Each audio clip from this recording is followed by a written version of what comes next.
नमस्कार मंडळी, मराठी गृहिणीच्या दिवसात तुमचं खूप खूप स्वागत आहे. तर पावसाळा सुरू झालं की माझ्या डोक्यात एकच विचार चालू असतो, ते म्हणजे गरमागरम कांदा भजी. पण मुलांचा प्लॅन काही वेगळाच होता. त्यांना आज हवी होती गरमागरम मिसळ. मग काय प्लॅन चेंज केला आणि किचनमध्ये गेले.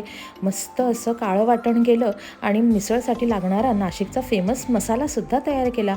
नाशिक तसं बऱ्याच गोष्टींसाठी फेमस आहे, पण नाश्त्यासाठी सगळ्यात भारी म्हणजे काय, ती नाशिकची मिसळ. जगात भारी आहे आमची मिसळ बरं का. तर गरमागरम मिसळ, आता बाहेर अंगावर शहारे आणणारा मंद मंद असा पावसातला गार वारा आणि गरमागरम वाफाळलेली मिसळ, इतका सुंदर बेत होता आज नाश्त्याचा. म्हणून फटाफट मुलांची हौससुद्धा फेडली आणि गरमागरम मिसळ नाश्त्याला तयार झाली. मिसळचा खमंग वास येतात सगळेजण नाश्त्याला हजर झाले. पण नाश्ता सगळेजण करत असताना मला कोणीही विचारलं नाही की मम्मी तू पण बस, आमच्यासोबतच आज नाश्ता कर. सगळेजण त्यांच्या त्यांच्या घाईत होते, कारण की त्यांना सगळ्यांना बाहेर जायचं होतं. पहिला घास मुलाला, दुसरा घास मी दिला माझ्या नवरोबांना. पण मला तुम्ही एक सांगा, तुमच्याबरोबर असं होतं का? मुलांची इच्छा म्हणून मी आज मिसळपावचा घाट घातला, पण आपल्याला कोणी डिमांड दिलाच नाही.